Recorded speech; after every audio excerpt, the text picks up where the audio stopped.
우리 함께 마음을 모아서 주님께 기도하심으로써 오늘도 말씀 나누겠습니다. 참 좋으신 하나님 감사합니다. 하나님의 거룩하심과 긍휼하심의 아름다운 믿음의 고백이 주님의 백성들의 입술에서 찬양이 되어서 들려지게 하시고 드려지게 하여 주시옵소서. 오늘도 우리의 기쁨이 되어 주시며 감사가 되어 주심을 우리가 기억하며 하나님의 뜻에 맞추어진 삶을 살 수 있기를 간절히 소망할 때 예수 그리스도 이름으로 기도드립니다. 아멘. 네, 찬송가 248장, 찬송 248장입니다. 우리 함께 찬양 드리겠습니다.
이사야 29장 15절서부터 24절 말씀 함께 읽겠습니다.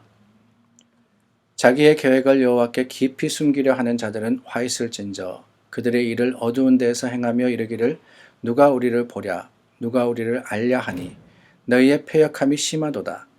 토기장이를 어찌 진흙같이 여기겠느냐 지음을 받은 물건이 어찌 자기를 지은 이에게 대하여 이르기를 그가 나를 짓지 아니하였다 하겠으며 빚음을 받은 물건이 자기를 빚은 이에게 대하여 이르기를 그가 총명이 없다 하겠느냐. 오래지 아니하여 레바논이 기름진 밭으로 변하지 아니하겠으며 기름진 밭이 숲으로 여겨지지 아니하겠느냐. 그날에 못 듣는 사람이 책의 말을 들을 것이며 어둡고 캄캄한 데에서 맹인의 눈이 볼 것이며 겸손한 자에게 여호와로 말미암아 기쁨이 더하겠고 사람 중 가난한 자가 이스라엘의 거룩하신 이로 말미암아 즐거워하리니 이는 강포한 자가 소멸되었으며 오만한 자가 그쳤으며 죄악의 기회를 엿보던 자가 다 끊어졌음이라. 그들은 송사로 사람에게 죄를 씌우며 성문에서 판단하는 자를 올무로 잡듯하며 헛된 일로 의인을 억울하게 하느니라. 그러므로 아브라함을 구속하신 여호와께서 야곱 족속에 대하여 이같이 말씀하시되 야곱이 이제는 부끄러워하지 아니하겠고 그의 얼굴이 이제는 창백해지지 아니할 것이며 그의 자손은 내 손이 그 가운데서 행한 것을 볼 때에 내 이름을 거룩하다 하며 야곱의 거룩한 이를 거룩하다 하며 이스라엘의 하나님을 경외할 것이며 마음이 혼미하는 자들도 총명하게 되며 원망하던 자들도 교훈을 받으리라 하셨느니라. 아멘. 이사야 29장 말씀이 마무리하고 있습니다. 15절서부터 마지막 절까지 나누었는데 이 중에 저희에게 굉장히 익숙하기도 하고 또 중요하기도 한 말씀이 나옵니다. 바로 16절 말씀입니다. 너희의 패역함이 심하도다. 토기장이를 어찌 진흙같이 여기겠느냐. 지음을 받은 물건이 어찌 자기를 지은 이에게 대하여 이르기를 그가 나를 짓지 아니하였다 하겠으며 빚음을 받은 물건이 자기를 빚은 이에 대하여 이르기를 그가 총명이 없다 하겠느냐. 하나님께서 이 말씀을 이사야 선지자를 통해서 이스라엘에게 주십니다.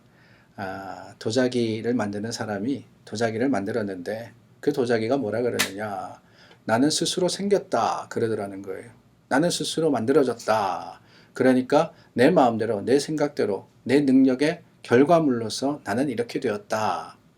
여러분 말이 됩니까? 말이 되지 않죠.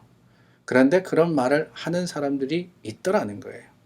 하나님께서 만드셨고 하나님께서 창조의 능력으로서 우리를 주장하시고 이끌어 주심에도 불구하고 그게 아니라 내 생각대로 내 뜻대로 하는 게 맞다. 나는 나다. 라고 하는 사람들이 있다는 거죠.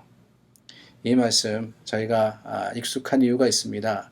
다른 게 아니라 로마서 9장에 바울이 로마 교회에 편지를 쓰면서 이 비슷한 표현을 한 적이 있습니다. 다른 것이 아니라 토기장이가 진흙 한 덩이로 하나는 귀 쓸 그릇을 하나는 천이 쓸 그릇을 만들 권한이 없느냐라고 이야기했던 거예요. 로마서 9장 18절 죄송합니다. 9장 21절 말씀입니다. 로마서 9장 21절 말씀입니다. 이 말씀의 배경은 다른 게 아닙니다. 하나님께서 이스라엘 백성들만이 아니라 이방인도 구원하시기로 작정하셨다 하는 거예요. 물론 하나님이 이스라엘을 가장 사랑하십니다. 예수님도 유대인들 가운데 태어나셨습니다. 그러나 그게 다가 아니라 하나님의 뜻하시는 것은 이방인도 구원받고 세상의 모든 사람들이 하나님의 주신 그 생명을 받는 것인데 유대인들이 뭐라 그러느냐. 아니다. 구원의 특권은 우리에게만 있다. 우리만 구원받을 수 있다. 라고 했을 때 이 바울은 하나님께서 만드신 대로 뜻하시는 대로 쓸 권한이 없겠느냐. 하나님이 이방인을 구원하시기로 하신다면은 그게 하나님의 뜻이고 하나님께서 이스라엘을 구원하시기를 원치 않으신다면은 그것도 하나님의 뜻이 아니겠느냐라고 이야기를 하는 거예요. 그렇습니다. 가장 중요한 것은요. 하나님의 주권입니다. 하나님께서 어떻게 하시느냐. 그 뜻에 맞추어진 삶. 물론 그것이 힘들고 어려울 때가 있습니다. 부대끼고 도무지 받아들이지 못할 때도 있습니다. 그러나 하나님의 뜻이라면은 피조물 된 우리는 창조주이신 하나님의 그 계획대로 살아가야 하는 것, 순종해야 하는 것. 이게 바로 오늘 우리가 주님께 드려야 될 믿음의 고백이라는 거예요. 그렇습니다. 저희가 이사야 29장 말씀 나누었는데요. 이사야서를 통해서 하나님께서는 심판의 메시지를 주시지 않습니까? 특별히 39장까지는 하나님께서 이렇게 심판하실 것이다 라고 말씀하시는 내용입니다. 특별히 13장부터 23장까지 기억나시죠? 이스라엘 주변 국가들, 열방 나라들에 대한 심판의 메시지를 하나님이 주셨습니다. 그리고는 24장부터 27장까지는요. 하나님께서 그저 나라들이 아니라 온 세계, 온 세상의 심판, 그들이 겪을 심판에 대해서 선포하십니다. 그리고 28장과 29장에 와서 다시 28장은 에브라임과 그리고 이 하나님의 백성이었던 예루살렘에 대해서 하나님께서 선포하시는 심판의 메시지이자 또한 하나님의 선포의 말씀이었는데요. 이 멸망을 선언하시면서 가슴 아파하셨죠. 하나님께서 슬프도다라고 이야기하셨잖아요.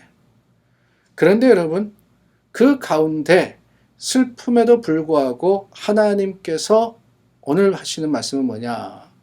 이스라엘의 죄로 인해서 그들이 멸망하는 것, 그들의 파멸이 주님의 뜻이므로 순종해야 된다라고 이야기를 하는 거예요. 이사야서 29장까지 왔습니다. 그동안 참 힘들었습니다. 사실은 말씀 전하기도 힘들고요, 듣기도 힘들었을 것 같아요. 계속해서 하나님께서 심판하시겠다, 멸망하리라, 심판하여서 그 모든 것들이 이 참 하나님의 뜻대로 망하게 된다고 이야기하시는데 듣기 좋을 리가 없죠. 마음이 편안할 수가 없습니다. 심판에 대한 경고들은 읽어내기도 힘들고 받아들이기는 더욱더 힘든 하나님의 선포이자 말씀입니다. 그러나 여러분, 중요한 것은 무엇이냐? 그게 하나님의 뜻이자 그렇기 때문에 그게 역사가 되었다는 거예요. 이사야서가 어렵지만은 그 심판과 멸망의 메시지가 하나님의 계획과 섭리 가운데 이루어져야 할 것을 우리는 순종해야 하고, 그 이루어짐을 통하여서만 비로소 40장부터 66장에 하나님의 주시는 회복의 역사가, 구원이 약속되어지고 그리고 그 선포된 구원이 이루어질 수 있다라는 겁니다.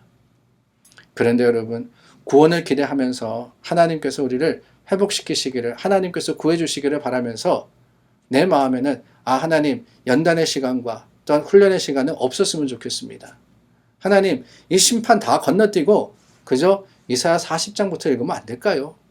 그럴 수 있을까요? 그럴 수 있으면 좋겠습니다. 내 마음에 드는 대로 내 원하는 것만 있고, 그렇지 않고 힘들고 어려운 부분들은 다 걸러내고 그냥 내 원하는 것만 받아들일 수 있으면 얼마나 좋을까요? 그런데 그럴 수 없어요. 어느 목사님이 그러시더군요. 성경에서 내가 원하지 않는 거 다 드러내면은 성경은 겉장밖에 남지 않는다고 말입니다. 표지밖에 남지 않는 거예요. 이 속에 담겨진 말씀들 어렵습니다. 어려울 수밖에 없어요. 힘듭니다. 그러나 하나님의 뜻이기 때문에 그 하나님의 뜻을 따라 순종하는 것, 이거야말로 통이 자기를 대하는 믿음이자 모습이어야 되지 않겠습니까? 하나님께서 우리를 만드셨기 때문에 하나님의 뜻대로 행하는 것, 그것이 바로 믿음입니다. 그것이 하나님께 드리는 영광의 모습입니다. 오늘 주님, 우리 가운데 어떤 일을 이루실지 모르지만 문제가 생길 수도 있어요. 어려움을 당할 수도 있습니다. 그러나 그 가운데 하나님께서 주시는 믿음의 소망이 있음을 기억하고 주님께 순종함으로써, 주님을 인정함으로써 오늘을 살아가시는 여러분들 되시기를 예수님의 이름으로 간절히 소망합니다. 기도하겠습니다. 참 좋으신 하나님, 우리가 악하였음을 깨닫습니다. 내 뜻대로, 내 생각대로 되기를 바라였었습니다. 그러나 주님, 토기장애인 주님의 손길이 우리를 만드셨고 우리를 인도하심을 순종하며 인정함으로써 주님께 영광 돌리는 하나님의 사람 되게 하여 주시옵소서. 주님, 말씀을 행하며 말씀을 따르며 말씀대로 살아가는 우리가 되기를 원하올 때 예수 그리스도 이름으로 기도드립니다. 아멘. 우리 함께 기도하겠습니다. 저희가 이렇게 임시로 또 뿐만 아니라 참 여의치 않은 상황 속에서 예배를 드리다 보니까 구역 활동을 하지 못하고 있습니다. 3월 달부터 구역 예배를 드리지 못하고 있는데 또 언제 우리가 다시 모일 수 있을는지는 아직까지 기약이 없습니다.